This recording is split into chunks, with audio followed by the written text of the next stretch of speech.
So we'll be recording it. And I'll just give it another minute and we'll just get started with who we've got. We're lucky to have a select group of excellent supporters here.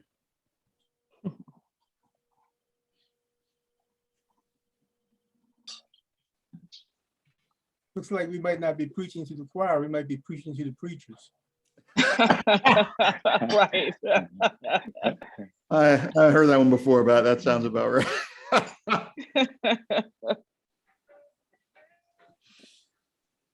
The believers need nourishing every now and then.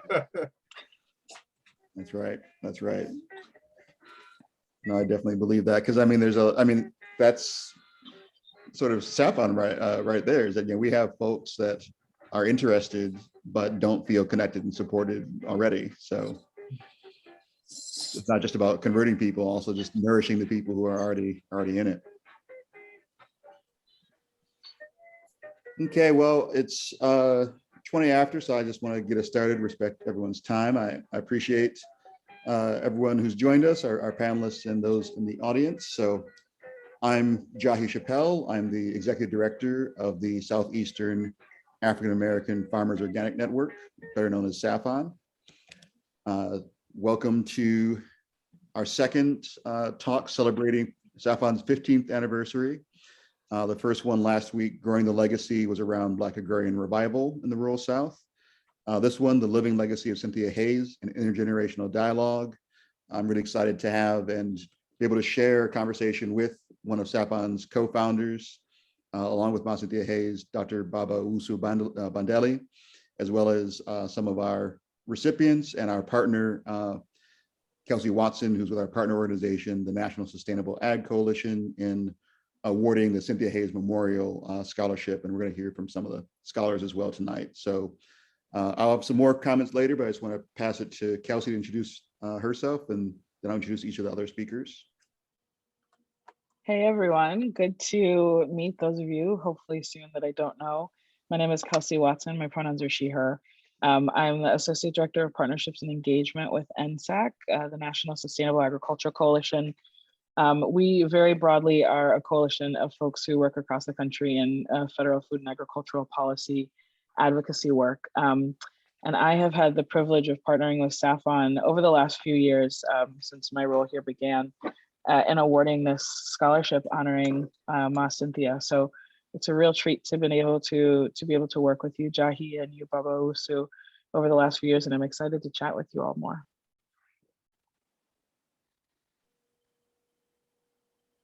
Jahi, you're muted. Yeah. Thank you, Kelsey. So yeah, I'm going to give some bios of our fellow panelists here, and then each person's going to talk a little bit about their experience, their connection with this, and then we'll have a bit of generation. There's going to be a lot of beeping and chiming, so apologies on my end. So I'm going to start with Dr. Owusu Bandele, or Baba Owusu, as many of us know him. Baba Owusu is a professor emeritus of the Southern University Ag Center in Baton Rouge, Louisiana. He's a current SAAFON board member, and along with, of course, the late Ma Cynthia Hayes is one of SAAFON's co-founders. As a professor at Southern, Baba Owusu conducted organic production workshops throughout the Southeastern United States, the Caribbean, and Africa. In the 1990s, Baba and his wife, Ifuru, established the Food for Thought Organic Farm, which was the only African-American owned certified organic operation in Louisiana at the time. Over the course of his life's work, Baba Owusu has also been a middle and high school teacher in Baltimore City. He's served on the National Organic Standards Board, and he founded the 27-year-old Black History Quiz Bowl at Southern University. Along with colleague Dr. Gail Myers and many others, he's contributed critically to the thought and practice of Black agrarianism. So it's not a big wonder, and well-deserved, that Baba Owusu is also a recipient of the George Washington Carver Public Service Hall of Fame Award from the 1890s. As Baba Owusu has said, so much of the answer is trying to bring about a comprehensive change in people's mindsets, starting with our youth, so that whole communities begin to understand that they can afford to eat well. This is part of our history, being connected to the land in sustainable ways. George Washington Carver was advocating composting, crop rotation, and cutting down on erosion. We got to get back to that richness. So I'm going to introduce the other two speakers, and we'll turn over to Baba Owusu. But our next speaker is Celize Christy, as a 2017 inaugural recipient of the Cynthia Hayes Memorial Scholarship. And she's currently the Next Generation Coordinator at Practical Farmers of Iowa, where she's worked since 2018. Celize's work at PFI focuses on working with aspiring farmers through their Labor for Learning program, their Find a Farmer program that seeks to facilitate the transfer of land from one generation to the next. So something very much that we're concerned with.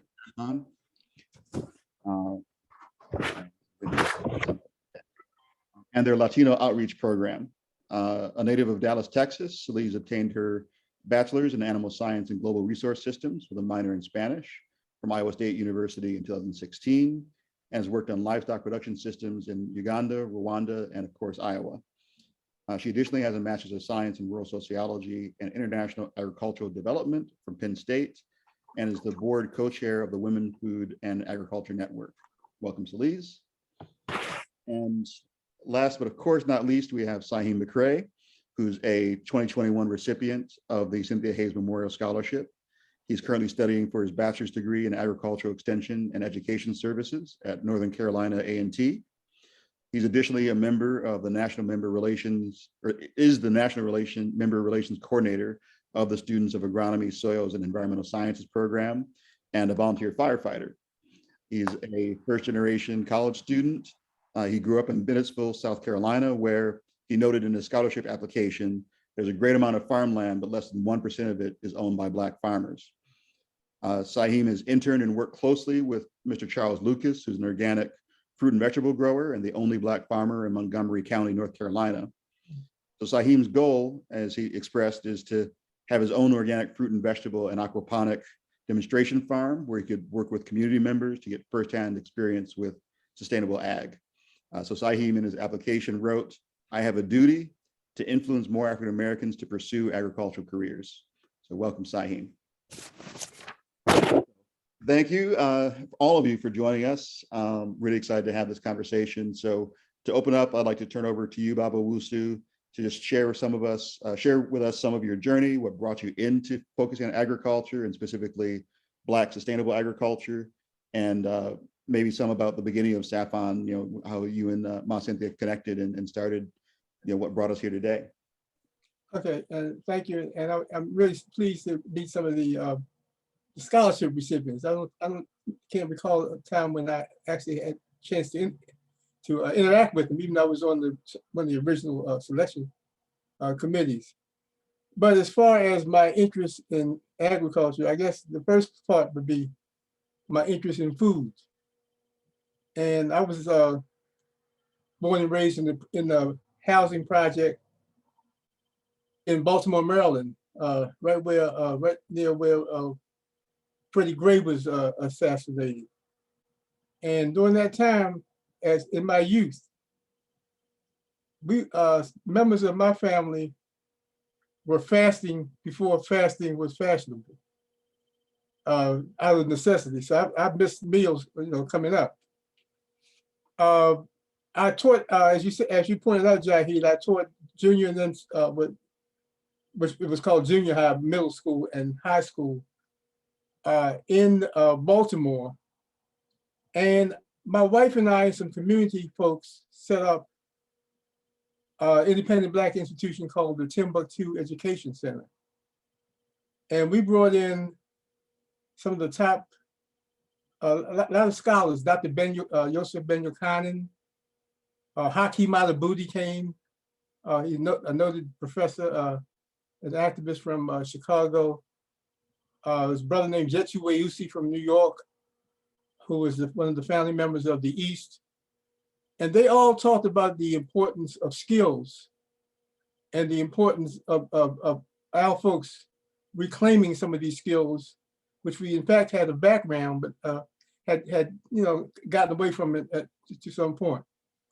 So our center, we had like one part of that center, we had a food buying co-op, and we didn't buy it from farmers at the time. I mean, we just we would buy crates of food wholesale and distributed among limited resource folks, many of whom were on food stamps. And some kind of way, it was an activist named Walter Lively who some kind of way got access to a farm in Man's Choice, Pennsylvania, predominantly white area. And so we would bring up youth from the city. And during the summer months, we would plant. And for some reason, not because of background in studies or whatnot,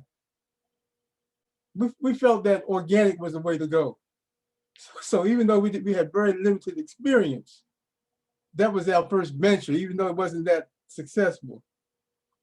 So I decided, some folks at the time were talking about the importance of skills, getting skills that would help the community, the importance of land. And those themes resonated with me. As a matter of fact, I co-hosted a radio show in the 1970s with a long friend of mine, Charlie Duggar. And one of those programs was based on a 73 article in Black Enterprise that featured Fred Bennett, a farmer in Alabama who was very, very active in reclaiming Black land and working with the Emergency Land Fund. Emergency Land Fund was mentioned in that article. So here I am presenting about the Emergency Land Fund and not even knowing the folks that I'm talking about. Now, ironically, I decided to go back to get my early degrees were in history, and so I came out with a degree in history from Towson State University, very, very, very much predominantly white at the time. So I came out with a degree in history with no extensive study in the history of my own people. So most of my interest in history evolved after I left. I think it was Mark Twain said that never let your schooling interfere with your education. But at any rate, I went back to school for agriculture at the University of Maryland, College Park. To me, that was a big mistake. It was like a waste of time. I was there like a year and a half. Everything was in the classroom. I'm looking for hands-on stuff. But see, I didn't really know. I was commuting from Baltimore City, so it's like a 40-mile commute. And I didn't know that the best thing for me to have done would maybe to get some work study under some of the professors who actually planted. But we had no hands-on experience. So I was really turned off with that, even though I mean my grades were fine. So that's when I moved south. And for some, I don't know how this happened, but I found out about the Emergency Land Fund office in New Orleans. And a gentleman who became a very close friend of mine, Alvarez Ferlet, the late Alvarez Ferlet, was a lawyer who would make pro bono calls to help farmers hold on to their land. So I applied to him. I ended up being the field coordinator of Emergency Land Fund in Louisiana. And the biggest case that I remember personally involved in, we were doing a land study. We were going through the tax records of two parishes, same as counties in outside Louisiana. And one was in the Bulls Parish. And in the process of trying to find out how many acres of Black-owned land were found there beyond what the census said, we actually went to the tax records. We had people from the community pointing out who was African-American and who wasn't. And in the process of doing that, I came across, it said tax sale. This lady had lost her land. She had like a club on her land. So it was like, she had about 8 acres, I think, little nightclub that had closed and a nice home. But because she did not pay the tax on the little club that was really not functional, she lost her property. the banker's brother paid the $200 and some back tax. And they were just gonna wait for 3 years because you get it back for 3 years. And luckily that study occurred within that 3-year period. So we had a big meeting at Southern. I wasn't affiliated with Southern at all. And we brought in this guy, well, Alvarez Fairlet did.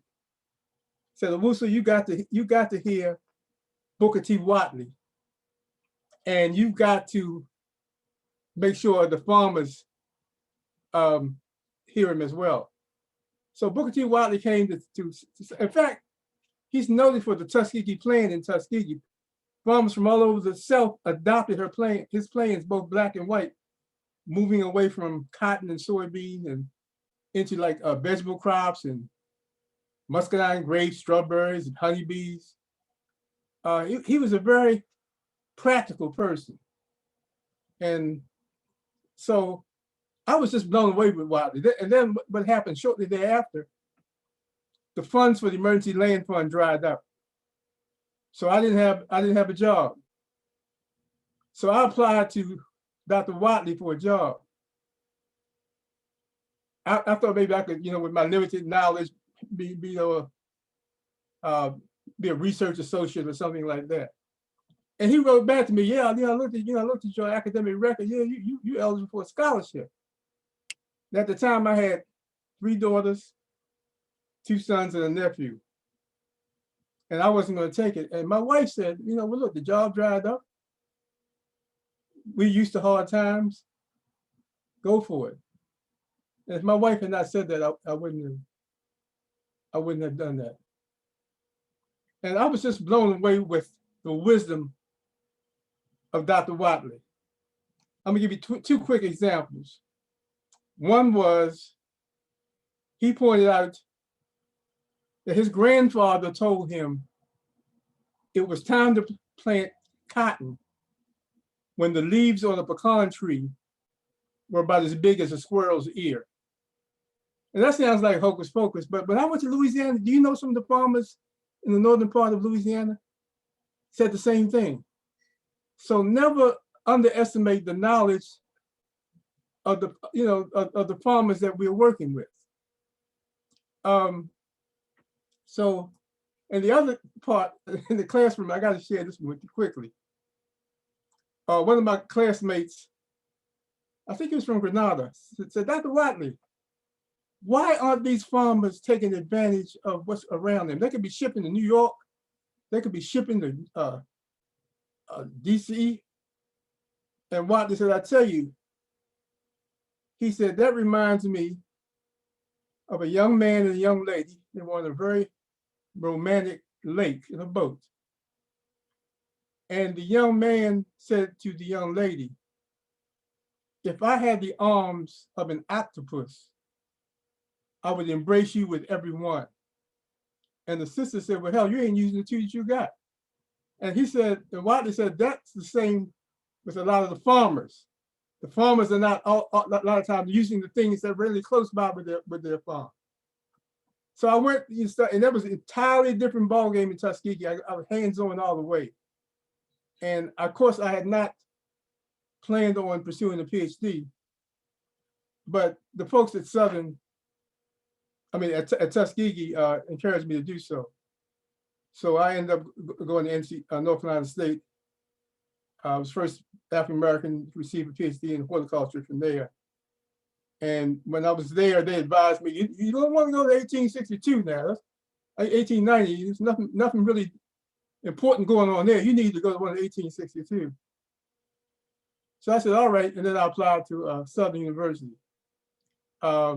because I had worked with the farmers in that area.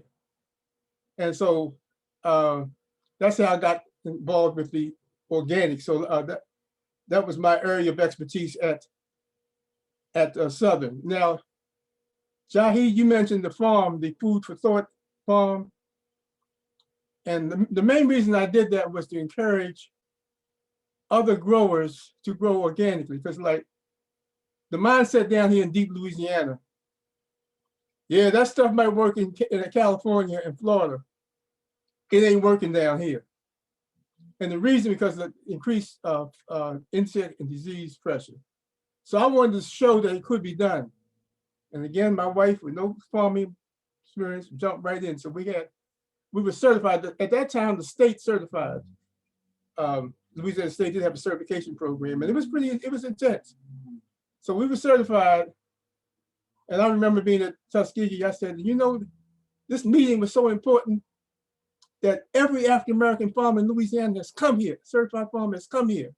So give them an applause. They clapped. Then I said, that would be me. I was really the only one that was certified. So I had a series of workshops, and the blessing was the 1890 universities were dealing more cooperatively than competitively, as far as an organization called the Southern Food Systems Education Consortium, which was funded by Kellogg, incidentally.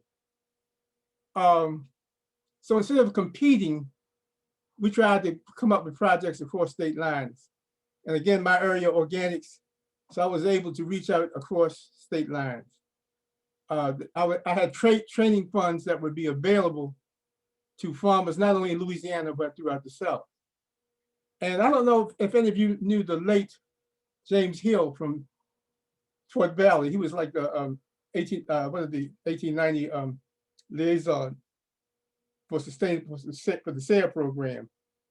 So I had a meeting in 2005 in Louisiana, and he was the one that told me that you need to talk to Cynthia Hayes. So I called Cynthia. I did not know I never met her, but right away we bonded because we were pushing for the same thing. So it was no question. So I said, look, I got the funds, I can deal with the training, but you can get the farmers. So she got the farmers from Georgia, South Carolina, Florida, other areas. And when they came, they were serious, serious farmers who ended up being some of our legacy farmers. Helen and Joseph Fields from South Carolina. So Rob Reynolds from South Carolina. Sandra Simone from Alabama. So it was intensive training for 3 days. We helped them get their applications in order so that they could apply. And Cynthia wanted to take it further than that. She said, you know, we're doing all this work. It should be more something that carries on. We need to have an organization. So I'm always listed as the co-founder because I was there with Cynthia from the jump. But make no mistake, Cynthia Hayes was the founder of SAAFON. And so we had the training sessions in 2006, 2007, and from there continued over the years. And I can stop there unless there are questions. Thank you so much, Baba Owusu. I mean, some of that I'd heard before and some of that I hadn't, and we'll definitely be coming back around with some questions. So I suspect that sparked a lot for other folks. But we're so fortunate that you got connected with Dr. Watley and everything that happened since, and, you know, we are all the better for all that's happened.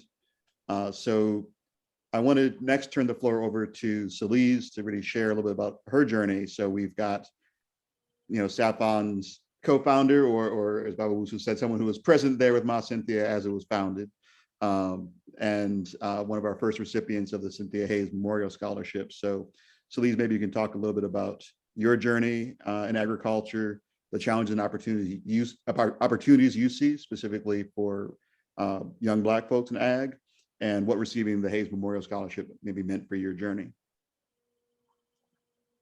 Yes, first, thank you so much, Jahi, for having me, and Kelsey as well for having me here, and excited to be in community with all of you. And thank you for that amazing introduction. It's always kind of tickling and funny to hear it all in one space and place, and I'm like, oh yeah, I did all of that, or that's all me. So yes, thank you so much. A little bit about my journey into agriculture. So I am from Dallas, Texas. I grew up in an urban city, not exposed to farming and agriculture, but of course food, because we all have to eat, right? But I am identify, or I am really like a first generation, not only college student, but first generation American. I come from two parents who were immigrants to the US, and they come from a beautiful Central American country of Panama. And so I, interestingly enough, was journeying into like out of high school to go study college. And I actually fell into agriculture as I was journeying to pursue a career in veterinary medicine. And I was looking about, you know, okay, what universities do I want to go to? And to be honest, people always ask how I got to Iowa and Iowa State specifically, all the way from Texas. And to this day, I couldn't even remember my first interest for the university, but I knew I wanted to go to a university that had a veterinary school and had a college of agriculture. And so that was really my kind of gateway, was studying in the College of Agriculture and Animal Sciences, wanting to become a vet. And my first year, I was really exposed to industrial agriculture and what it meant to study animal science, especially in a premier agricultural school in the heartland of America, where a majority of land in Iowa is farmland. And so being exposed and studying the nitty-gritty industry of ag and animal science, I began to question and always had this internal interest of how these issues and topics connect to a global stance. And if we're talking about animal agriculture in the state of Iowa, what does it look like to raise cattle or have a poultry farm, but like in China or Brazil or even Central America, in a country like my parents are from. But we never really had that discussion because it was really focused again on Iowa, but really only talked about the context of international agriculture, what agriculture looks like across the world when it came to heavy industrial, supply chain or things like that. But uniquely enough at Iowa State, I was able to have this interest of not only agriculture, but global competency and global context, and added on my second major and had a really great exposure to systematic systems when we think about the complex issues of agriculture throughout, environment, the science, health, and how that all intersects, because agriculture is just so vast and so dynamic. And I was able to explore that avenue through my other major and had the opportunity to study abroad. And then through a deep passion for, solving or working towards the complex issues of hunger and poverty, especially in sub-Saharan Africa, and had the opportunity to study abroad twice, actually, in Uganda on a school lunch program, and taught at a local primary school and did a couple of school gardening projects there through Iowa State. And then continued on to graduate school after that to really not only hone in on my technical expertise of animal science, but also blend that with the social sciences, which really intrigued me to study rural sociology. And just as, thinking about this question, Jahi, that you posed about challenges and opportunities that we see, particularly for Black youth in agriculture, I'll just address, as a youth, as a person who was studying and pursuing higher education in a predominantly white institution in the middle of the Midwest and studying agriculture, I mean, you could assume, sitting in a class, learning and studying agriculture, there weren't many folks who looked like me or who came from a background that I came from. And, going to school in Iowa, a lot of my fellow classmates came from rural towns or came from farming backgrounds or came from farms themselves. But as a person who was essentially a city kid who didn't have any exposure to agriculture or agricultural systems, I had a huge learning curve, just huge. I didn't know anything about different breeds of cattle, anatomy and physiology, all of those things were just extremely foreign. But yeah, I could see others around me who had a personal connection. And I was yearning to have that personal connection for myself. How do I self-identify with the tangible things that I'm learning? Because I know I have a deep passion for it, but where's my personal connection to it? And so I would say really this challenge for Black youth, especially in agriculture, is I would say being educated and exposed about our cultural and ancestral ties to land and agriculture and food, and realize, that these other challenges that we might face, like microaggressions, lack of representation in spaces, imposter syndrome, all of these struggles are essentially opportunities for us to take up space and place and know that we deserve 100% to be in these places of either where we're studying or being exposed to food and agriculture, and know that we have cultural and ancestral ties, especially when it comes to organic and sustainable agriculture. But for us to, really learn and be exposed to that and expose our youth to that is essential, so that they have a personal tie and know that, when we talk about EC, when we talk about cultivating in this way and why we have, just as Dr.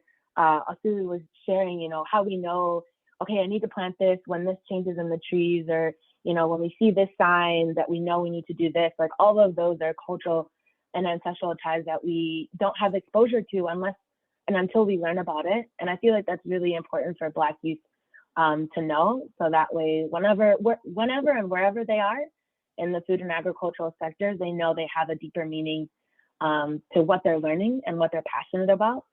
And so I feel like the opportunities are endless, whether it comes to individuals wanting to have their own positionality and agency within agriculture, to be really unapologetic when it comes to creating their own path of pursuing their passions in agriculture. And I would say really receiving the Hayes Memorial Scholarship to me was really, one, exposing myself to the legacy of Ma Cynthia Hayes, and how my passions and work was really connected to her, to hear about her legacy and continue to learn about her legacy.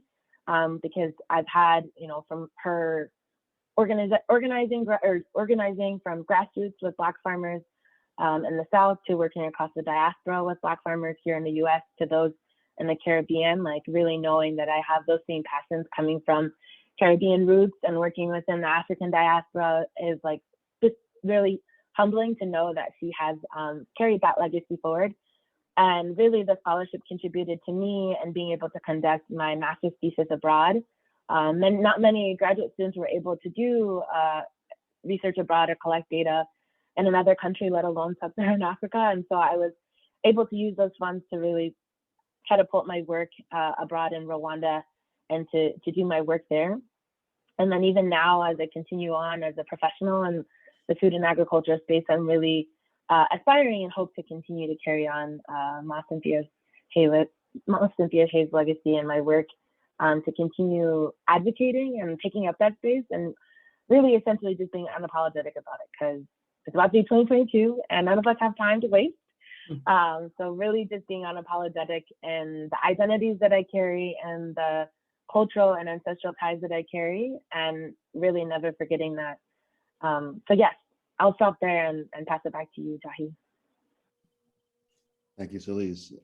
Really great to hear a little bit more about your experience and how being connected to Ma Cynthia's legacy is connected with and amplified and been part of your work and journey.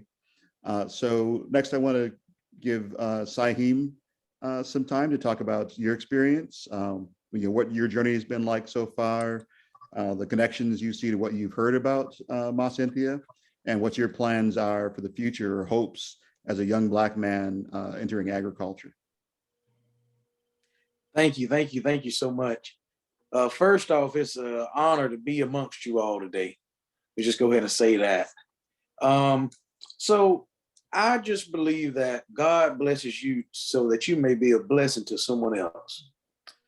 So with that being said, I became interested in, I first started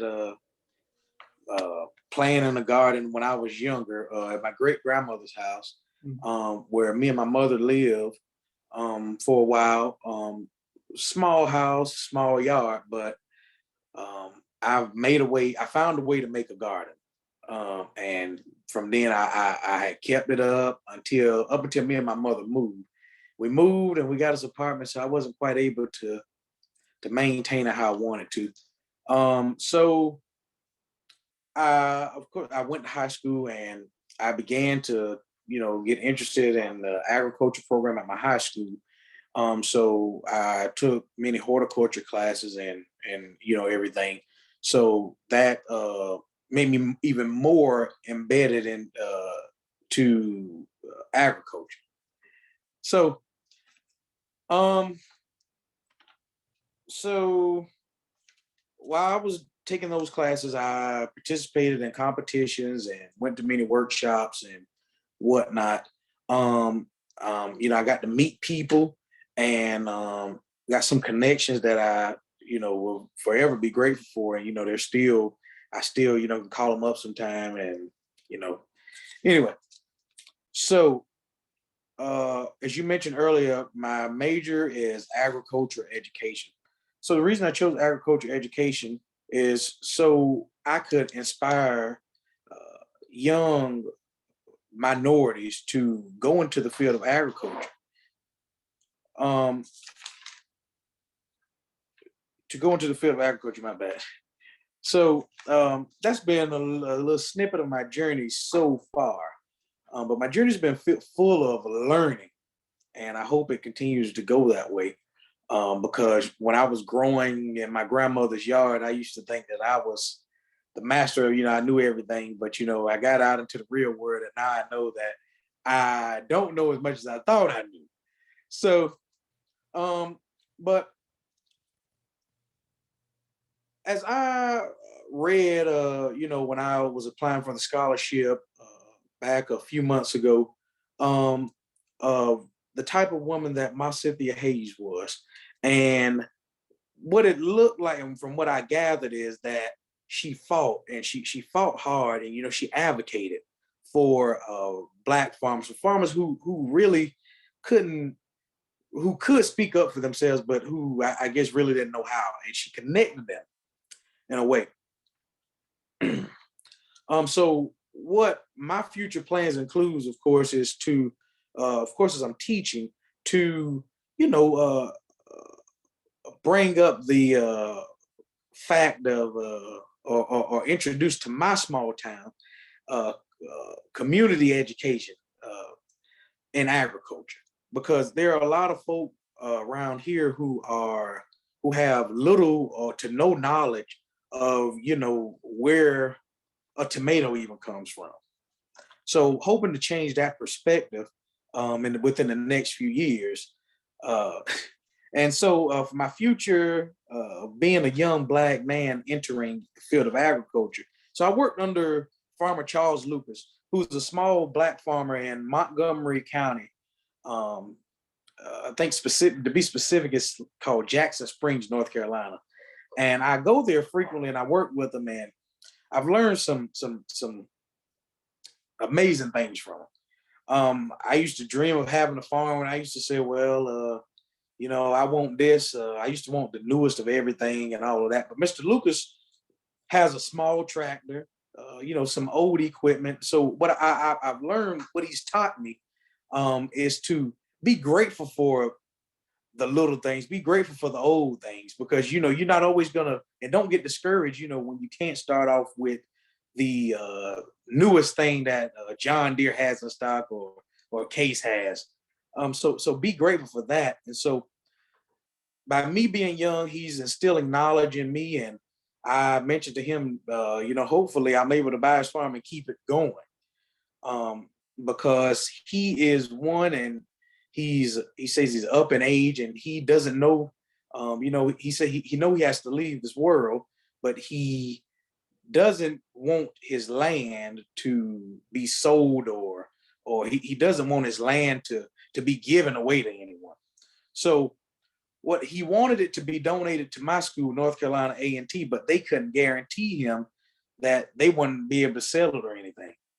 So I understand where he's coming from with that, because of what his land means, because it possesses a significance of his legacy, I guess, if that makes sense. So with that being said, I'm done, and I give it back to you.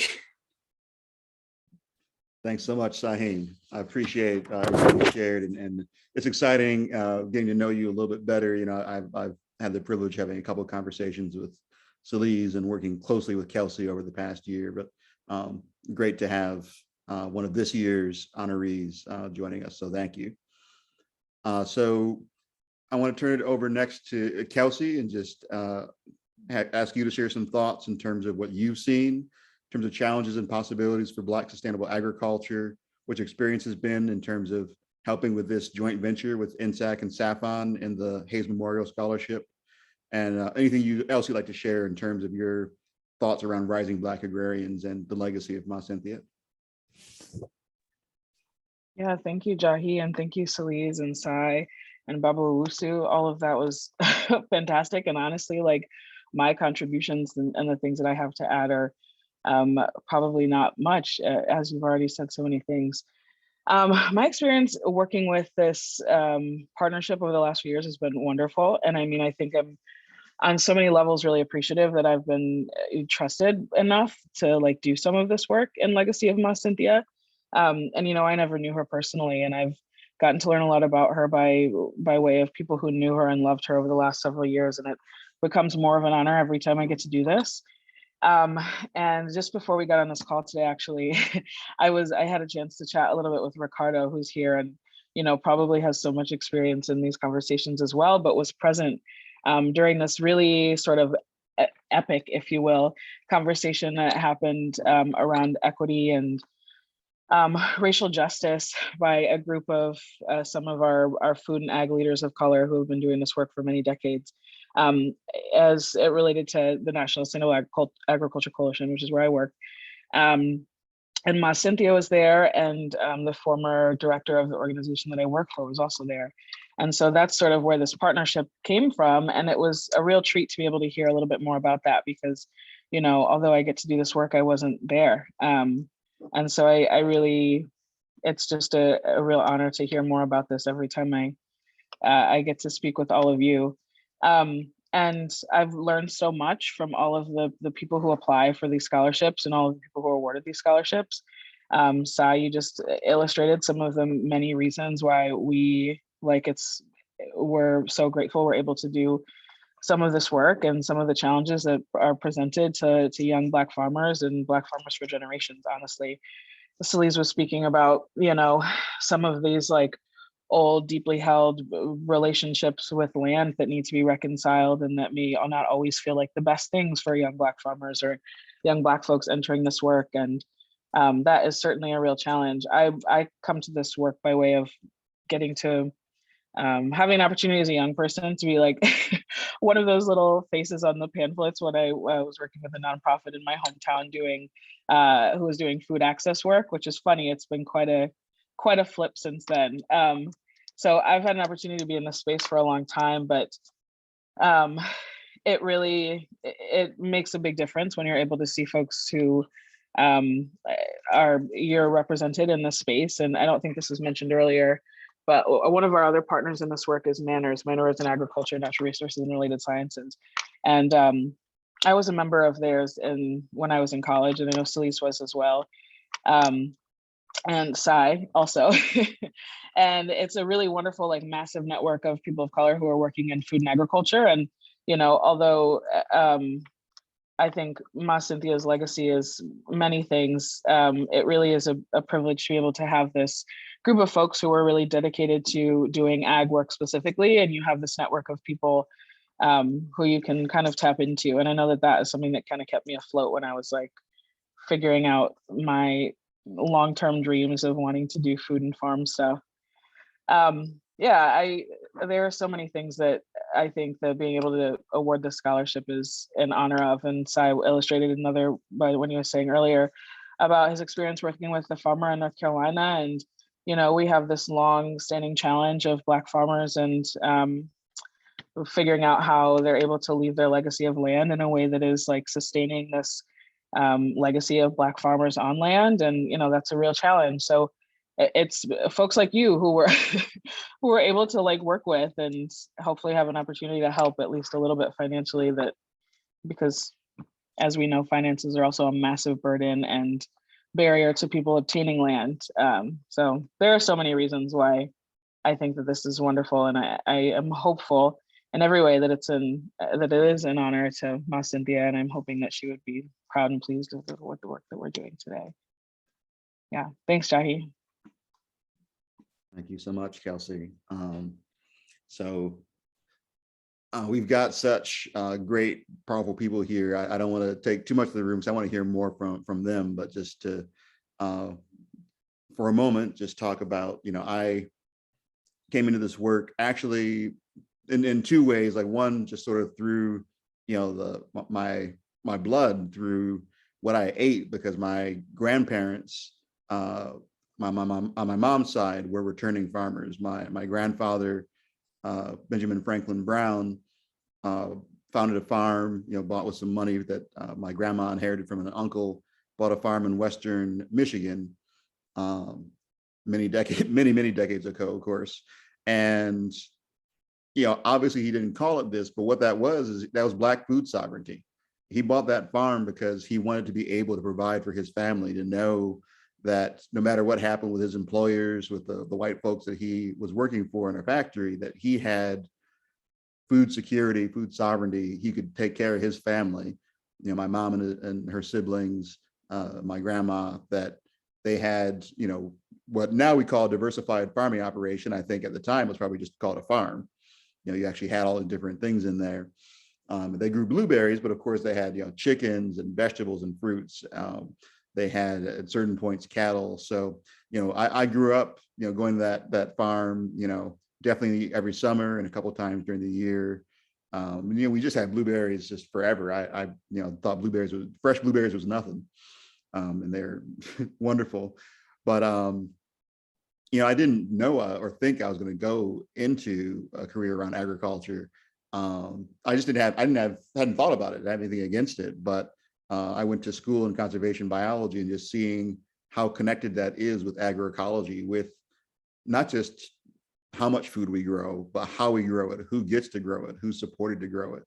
That I'm like, I got to work in that, in that juncture. And so I've been in and out. I've been a professor, I've been at think tanks, and it's just been an honor to be able to be here at SAAFON. I met Ma Cynthia, I think around 2015, when I was at the Institute for Agriculture and Trade Policy.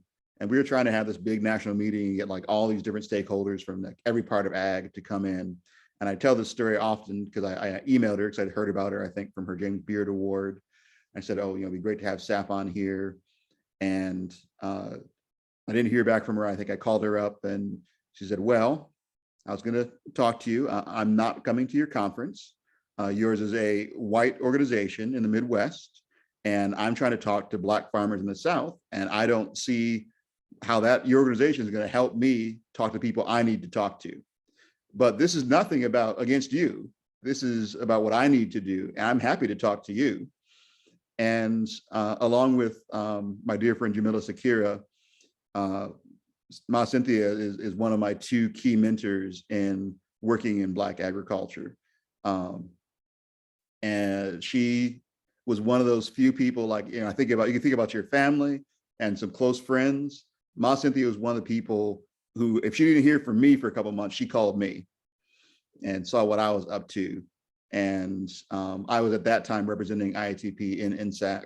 And, she would tell me what she thought about that and how we could be working with INSAC, and what she thought INSAC needed to do to be more effective or more supportive of Black farmers. And, anyone who knows her, she would tell you what she thought and how you're supposed to do it.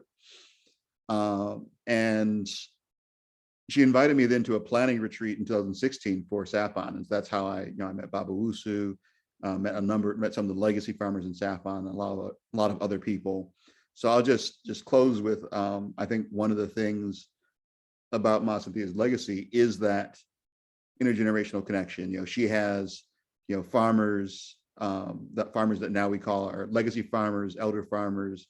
She was connecting to them, talking with them, lifting them up, but also with people like myself, with rising generations, with our director of field organizing, Elsie Parks, with Blaine Snipstall, who's a former board member, former staff member, and luckily we were blessed to have him as a current board member again, someone that she talked to, and Dr. Shakira Tyler.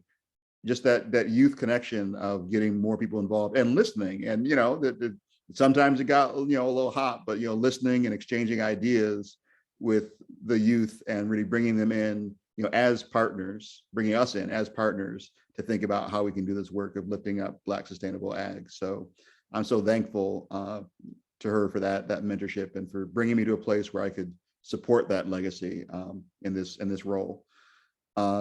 So I wanted to spend a little bit of time. We got about 22 minutes left. I just wanted to open it to if any of the panelists had questions or observations based on what each of you have said, just, to actually open up this to a little bit of an intergenerational conversation before we open to questions from any other attendees. And if you have questions as an attendee, please put it in the chat box. But do any of you have something you want to comment on, or that sparked, or a question for one of the other panelists? Yeah, I had a question for Celize and maybe the other panelists as well. And my question is this: like I did not come from a farming background. And as I see it, there's some positives and negatives from taking that journey. On the one hand, I know there are people who live in the rural area who may not even be farmers, who may have a better handle on some of those horticultural plants in the woods than I would have. On the other hand, I'll come to the Deep South. Organics is not going to work here from, people from the farming background, but that I saw it differently because I was not in that realm. So could you comment on that in terms of your own experiences, not just you, Celize, but other recipients as well, in terms of what do you see as some of the positives and negatives of coming from a non-farm background to serve farmers? That's a beautiful question. I've been asked that question many times in different ways, but nonetheless the same. Yeah, I think the first thing I think about is, maybe I'm a little optimistic and I see all positives, but I think the first thing that comes to mind is, as somebody who doesn't have or comes from a background that is not a rural background or a farming background, I think your eyes and ears are open because everything is new. So you're coming to it with a clean slate. You're not coming with any preconceived notions or, my family used this method, or my family uses this, or I know about this, and then you're bringing that. So you're coming to it with fresh, new, open eyes. And sometimes that can be a challenge, but more or less an opportunity. I think the challenge is really like the learning curve, like really exposing yourself and knowing all of the opportunities and all the methodologies and all the terms and the lingo, but not feeling like lost in it and not feeling like, oh, I don't connect, but knowing and understanding it. But I think the positive thing is that you are passionate about it, and you're passionate is why you're there. Because you are coming into it with a clean slate and kind of open eyes and open ears, and you haven't had that exposure, like you're hungry to know, you're hungry to like learn, you're hungry to like connect and find your place in space, which was very much my kind of, I guess, path. And it was beautiful to also connect with others who were the same. So I ended up finding, other classmates, even from undergrad, even into grad school, because we were all in the same boat. Like, do you know what this is about? Like, how did you get, studying, this terminology, or do you have the same questions I have? Because I'm also curious about this. But we all somehow slowly but surely found each other, and were able to make community, and able to study and break things down and understand. Because I remember like going to many a times, like in school, in the context of school or labs, or even at a university setting, like asking afterwards, like to a professor or a colleague, like, how do I do better? How do I learn more? Because sometimes I'm not grasping what I'm grasping in the classroom or in the lab or out at the farm, because we did a farm visit, whatever it was. And it was like, you just got to catch up. And sometimes I just didn't know how to do that. And so I think the thing is that the challenge, and yet at the same time, the opportunity, is that those who don't come from a rural or a farming background, you come to it with a clean slate, but you have to remain hungry and passionate and know that you deserve to be there, and your passion is what's going to carry you forward. And there's others who are like you. That's the thing too. It feels like when you're in that space, like, dang, like I'm missing out. Everybody knows something that I don't know. Like, it just feels like you're just lost, but no one knows everything. And even those who are coming with knowledge, like they're coming with their own knowledge, and you're also coming with your own knowledge, even though it's not, just as you mentioned, I don't know if it was who mentioned it before, but everyone is coming with their own knowledge and their own, stories, and those have power and those have agency, even whether or not, you come from a rural or urban background. But I think that, yeah, I would say there's a balance of opportunities and challenge, but I'll stop there for somebody else to chime in. I totally agree with you, Celize. I would say that positive would be, as she said, coming into it with open ears. But for my positive, I put, I think it's a good thing that I didn't. I guess it could be a good thing not coming from a farming background, because I know me personally, not coming from a farming background, I'm not biased as to some of the things, I guess, that someone that came from that background would be or an issue. So, I mean, that encourages me to go and, do my own research on a situation pertaining to it before I, make my own judgment on something. And negative, I would say it's not truly understanding the value who those that grew up on the farm have, for farming or agriculture in general.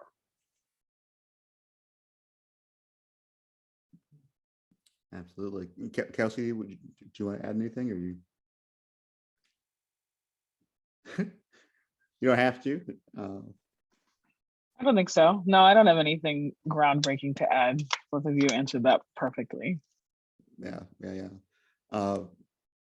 Any other questions the panelists would like to ask each other?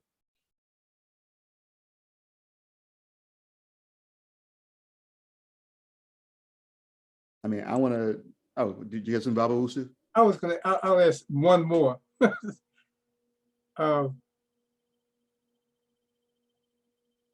As far as one of the dilemmas that faces the continuity of our folks holding onto land is the aging of our farmers. And my question is, what challenges and opportunities exist for younger farmers trying to make those connections with older farmers, keeping the respect, but keeping that history and legacy alive? And even more specifically, because of chauvinism, do the young women face additional challenges in trying to overcome these, and trying to make the connection between younger and older folks involved in agriculture? That's my last question.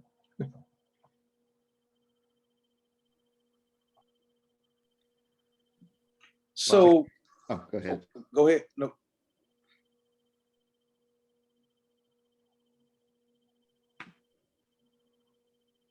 Okay, so I believe a challenge that I know is faced. I know that I faced. Let me see, how can I put this? So I mean, I love Black farmers. I love Black farmers, but it's all right. So a farmer that I know, he has someone, and it's not Mr. Lucas that I mentioned, but it was someone wanting to talk to him and get to know more, about it. He wanted to learn from him, but he didn't want to teach him. He wanted it I don't want to sound, I don't want to say nothing, in a bad way, but he just wanted it to be, he wanted to be known for being the only one in that particular area. Okay. I guess, if that makes sense.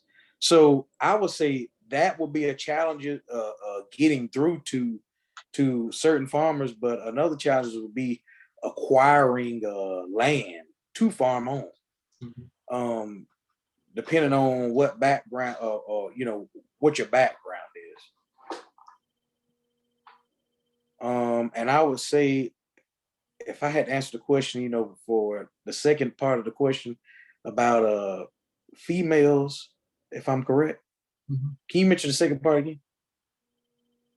I was talking about the tensions with younger folks making that connection with older farmers, and do the female folks have additional challenges because of chauvinism in terms of overcoming this connection? And that's, I do truly believe that a female would have more difficult challenges because of the fact that they are a female, and I guess that they will be looked at as not being, I guess some people would think that farming is not for females. They would only, they only think that it will be for males. So yeah, that's what I have to say. Now, not me.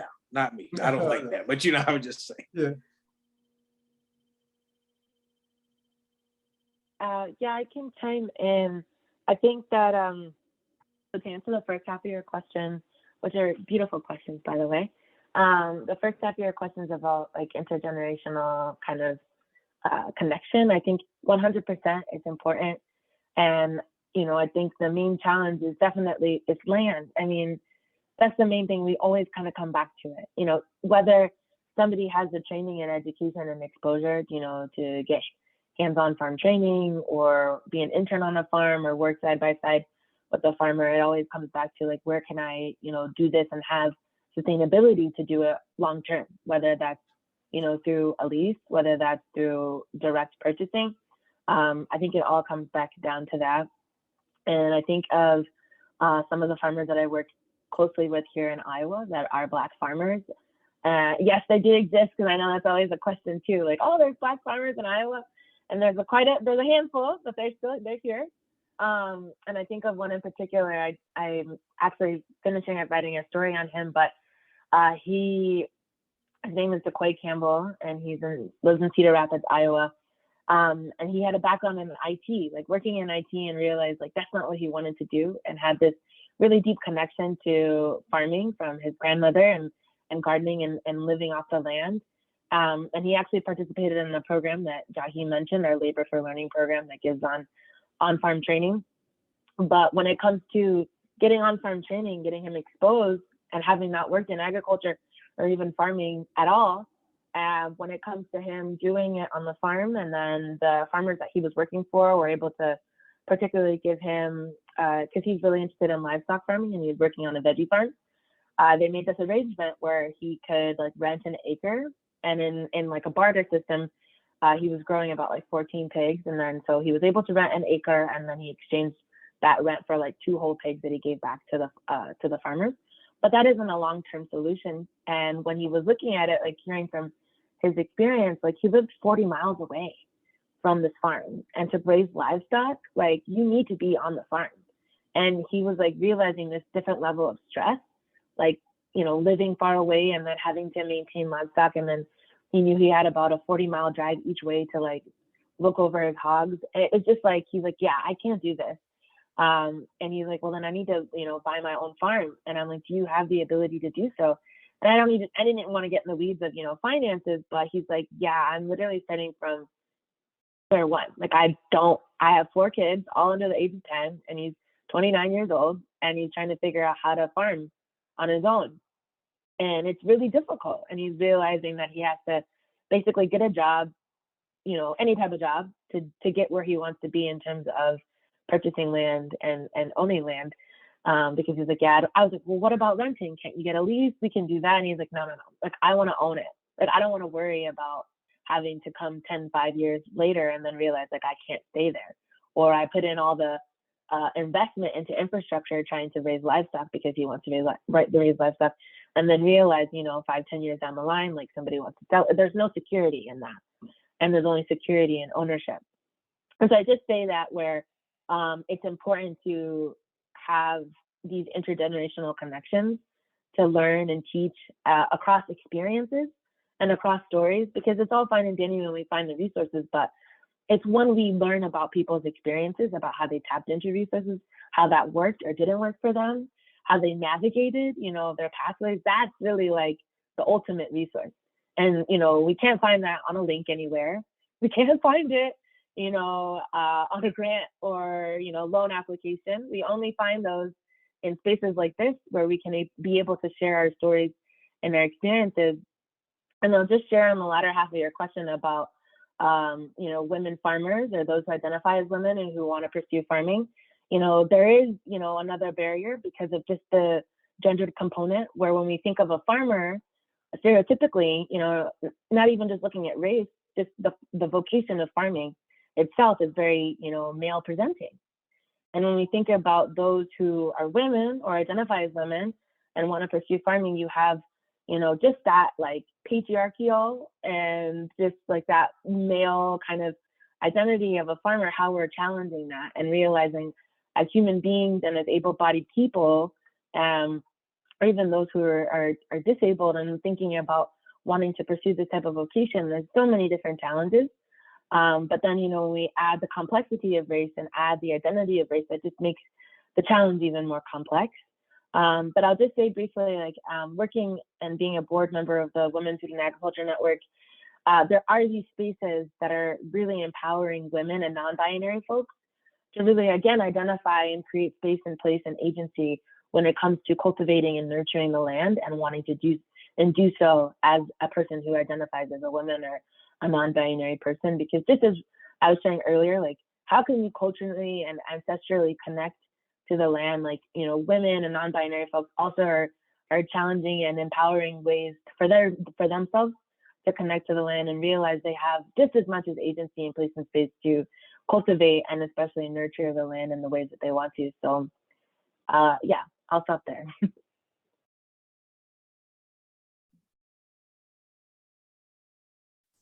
I want to immediately jump in as the male here. So I don't know, Kelsey, if you want to say anything or not. I guess just really briefly, yeah, seconding a lot of what both Celize and Cy were saying.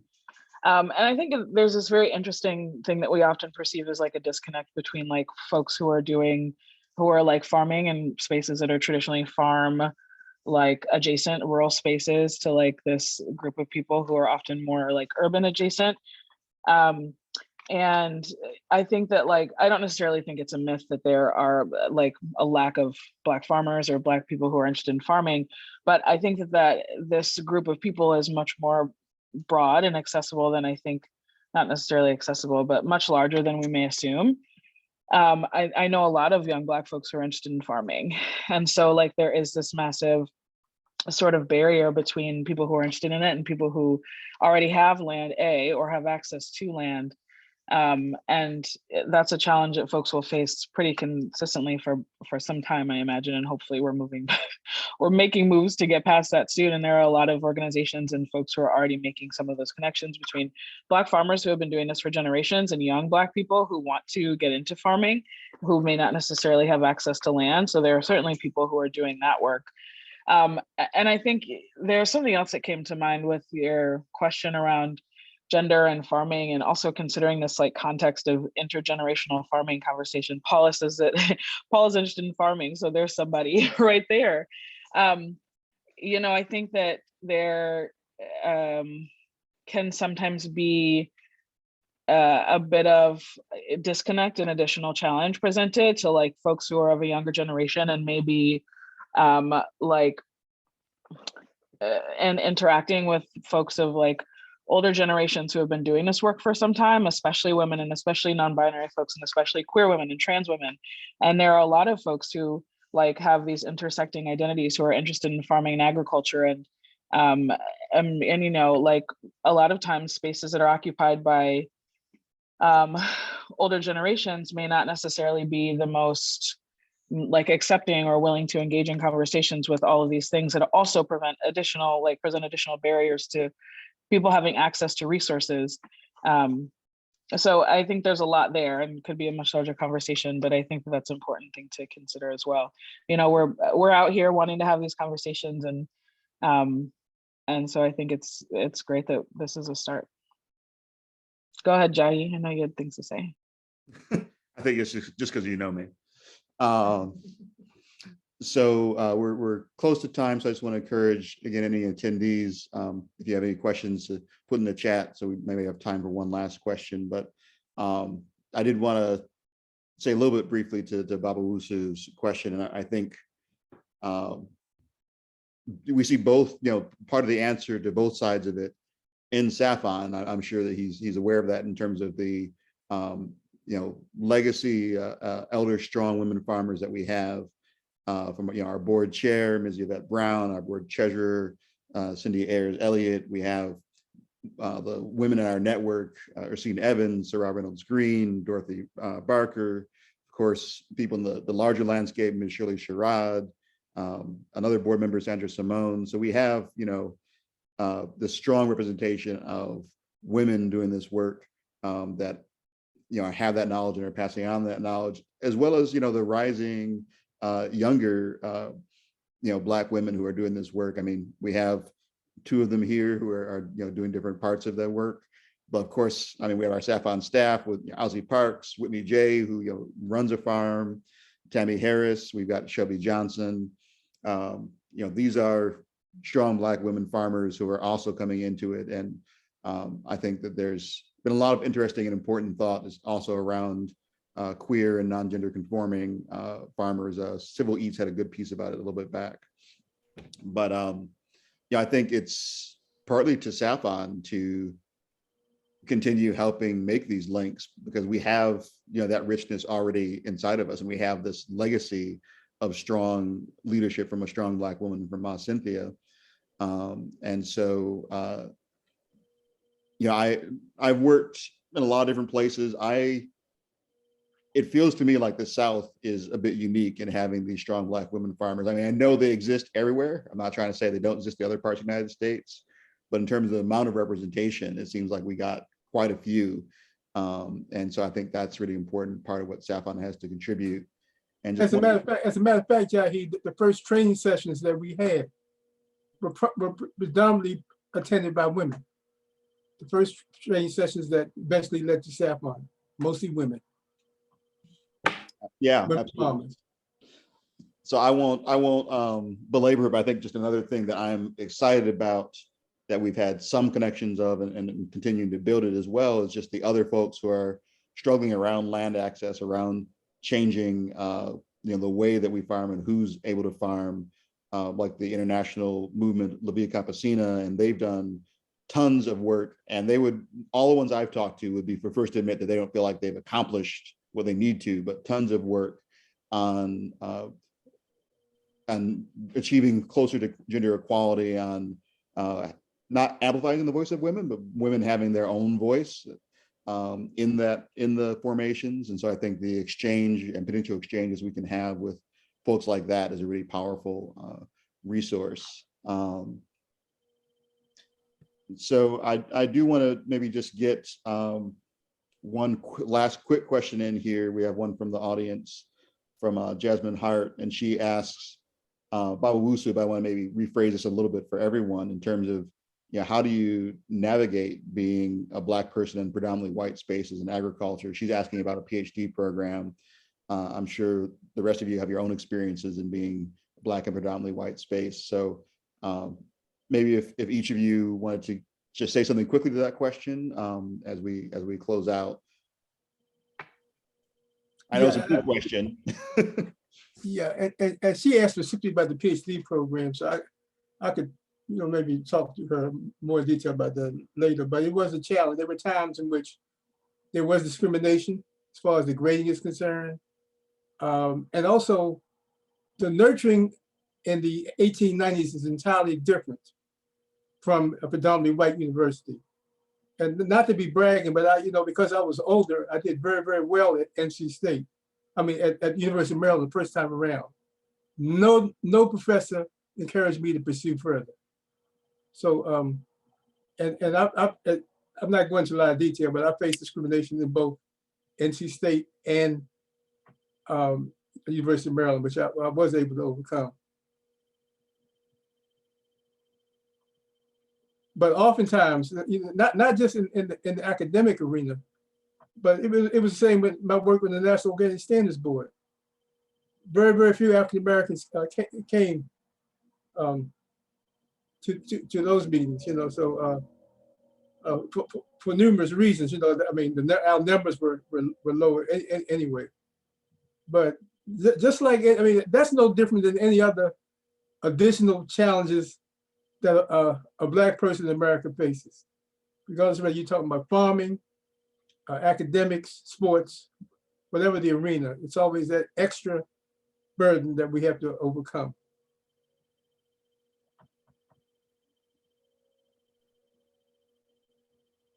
Would any other panelists like to comment?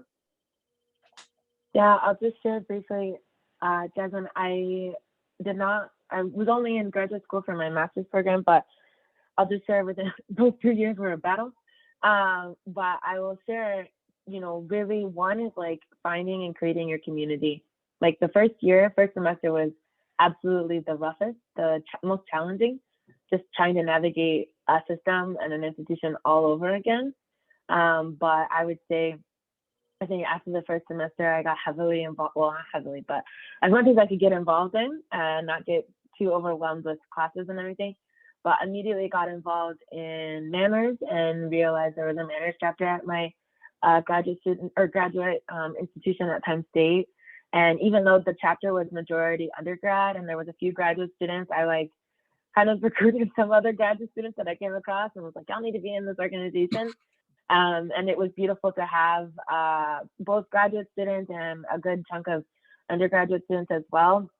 And then got heavily involved in the Black Graduate Student Association that was very involved and engaged at Penn State's campus. But I think, even in your department, in your college, and it's a challenge because you're just hungry to connect with people, but you kind of gotta, I don't know if it's like swallowing your pride or like tippiness or like I had to do all of that as well, but swallowing maybe your own pride to like really put yourself out there and connect with people. And it's easier said than done, but like that's really how you can connect with people and then really create your own community. But trying to get as involved as you can wherever you can, of course, balancing your own classes and your own responsibilities because you don't want to get too involved. But I think really it's essential to create your community so you have support in your classes or even just event, or even get out of the town that your university is in, because you are also a person, not just a student. And so it's really important for you to refresh and re-engage and regroup for your spirit, because when you're in the thick of it, it just seems like there's just nothing else. And there's more to life than just your PhD program. So please connect with your community. Shoot, I would love to connect with you. I don't know where you are, but if you need someone to talk to, happy to create community with you. And please know you are not alone. And there's a reason why you're there. And there's a reason why you're studying what you're studying, and keep doing what you're doing. And yeah, I hope that you create and cultivate community wherever you are. Mm-hmm. That's really good, Celize. And that reminded me, like at NC State, there was a network of other folks from 1890s in other disciplines. And we really bonded. So that social contact can be crucial. But that's an excellent answer. Absolutely. So I think that's a great answer to conclude on just the importance of connecting, of finding whatever space you can to find that collective power and identity, which is the key part of the key DNA of SAAFON. How do we bring Black sustainable farmers together to really amplify the voice and the possibility and the kinship and culture is really at the core of SAAFON. And one of the things that I'm excited to do, that we got a lot of things we want to do, but is to also just continue building the connectivities like this in terms of connecting with the Hayes Scholarship recipients. That we got a couple of classes of them now, and we want to just build a greater space for them to support each other as part of SAAFON's larger project of connecting youth to each other, elders to each other, elders to youth. Black Southern farmers, there's just so much excellence and potential and beauty already. So we want to amplify that and help people who are doing that, be safe and be held and be connected. So I thank all of you for coming, all the attendees, and special thanks to the panelists. And yeah, I look forward to all the different ways we're going to continue to do this work and continue Baba Owusu, building what you've contributed to, what Ma Cynthia, laid the foundation for, but you've helped continue to nurture whether or not you were just beside her at the co-founding or you're the co-founder, you've been doing a lot of work to nurture and help it grow. And so I am excited for us to continue building on that legacy. So thank you, everyone. And yeah, take care of yourselves and look forward to continued connections. Good night, all. Thank you. Thank you all so much. Good night, and thank you very much, Jahi. Thank you, Appreciate it. everyone. Thank you.